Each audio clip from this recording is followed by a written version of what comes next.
In a rural village in Kenya, one must have some four-legged friends. And that's why today we're going to look at our few four-legged friends that we have in our rural village in Kenya. We have three little beautiful goats, and this is how they look, and we love them so much. It takes quite a toil to take care of them because there isn't much grass for them to eat. So usually you have to go out and look for food for them, and then you give them in their little shed. And so here we see my farm manager has been out looking for green feed for them. And it usually takes a few hours to go around collecting this from the neighbors and from our farm and from our friends. And so he collects these many green shrubs and bananas and anything that they like, and he comes and he hangs them on their shed every day.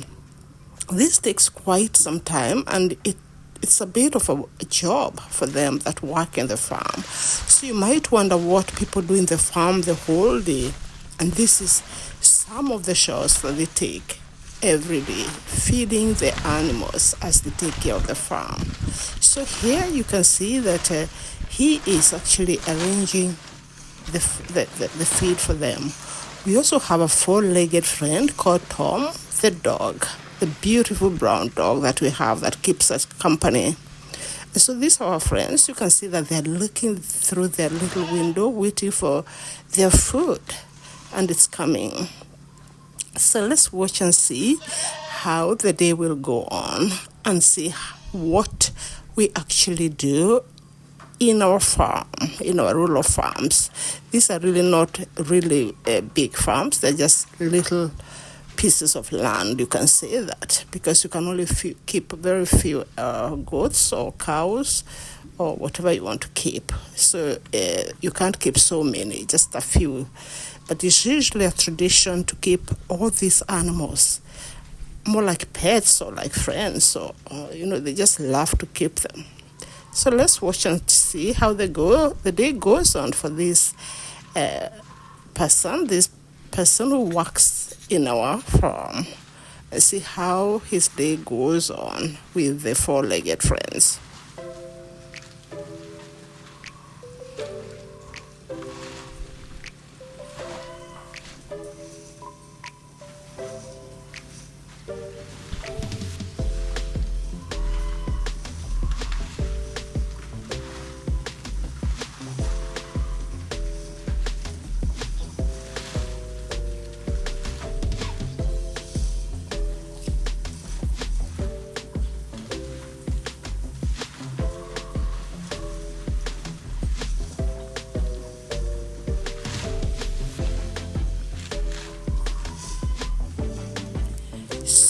So he needs to tie them and then hang them so that it will be a feeling like they're feeding on a tree.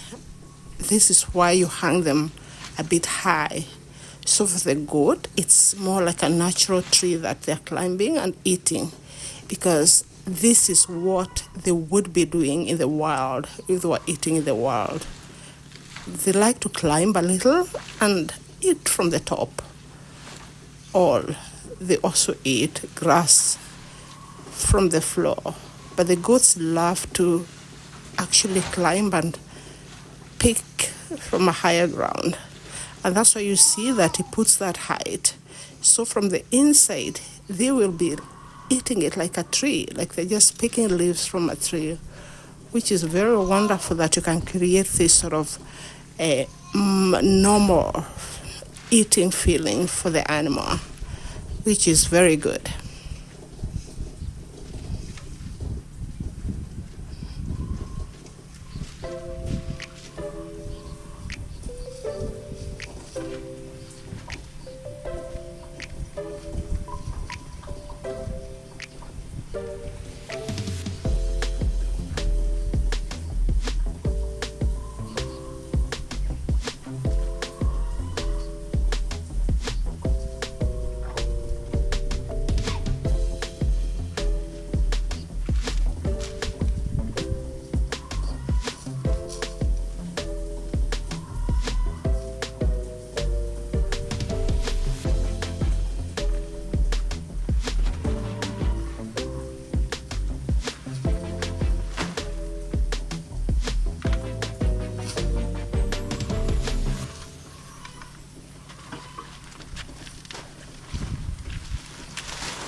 Yeah, one has to tie them very tight, otherwise they will just slide away from the wheelbarrow when you're carrying them. So now it's time to feed our next four-legged friend. That's a little cow that's here that needs some food also. So it's also fed in the same manner, but this one, he usually cuts the feed for them so that they can eat it a bit more easily. So let's watch.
What?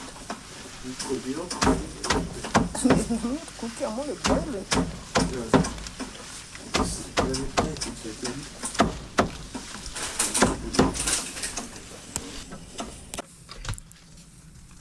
Let's go back and see how our other four-legged friends are doing.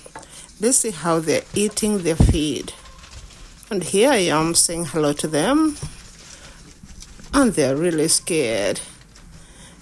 So they're looking at me, and well, they just are curious to know who is this coming to look at them. If it was the person who hangs the feed, they wouldn't bother. They would just go on eating their feed. But now they actually can sense that I am a stranger to them, and therefore that's why they go to hide. But they're very cute. So let's see what they're going to do, and let's leave them to enjoy their feed, which they love so much.